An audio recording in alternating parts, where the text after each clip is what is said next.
Good afternoon to all my fellow sojourners. Look, we're stuck inside for the next month or two, but I have a confession I need to make. Prior to being asked to stay home, I was looking at my calendar to find a month or so that I could take off and take a mini sabbatical to work on editing a couple of books that I'm working on. I just haven't been able to find the time to get the projects finished. Well, now suddenly I'm being asked to stay home, and I have nothing to do that's more important than getting those books edited. But you know what? We're in week 3 now, and I have not started.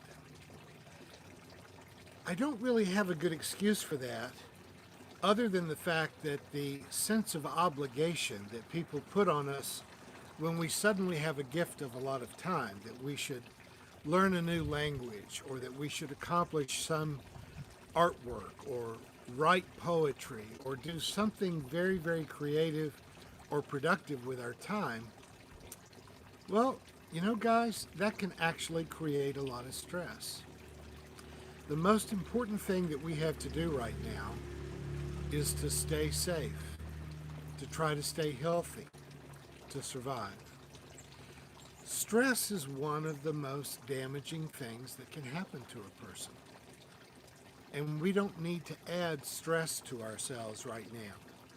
What we need to do is try to stay home, wash our hands, practice as much safety as possible, and when you feel that you want to do something creative, do it.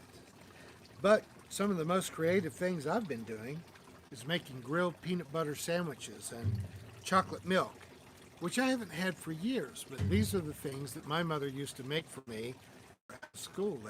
And so I find myself gravitating to things that make me feel comfortable and secure and at peace. More important than finishing my book projects is for me to spend time in meditation, to spend time talking to friends, and to spend time reflecting about life and the people that I'm concerned for. So, if you want to learn to speak a new language, great, but don't feel any pressure. You don't owe anybody anything other than your safety and their safety. So try to stay home, try to avoid a lot of social contact, and be at peace with yourselves. And if you've never had a grilled peanut butter sandwich, I recommend it with a lot of butter and a nice glass of chocolate.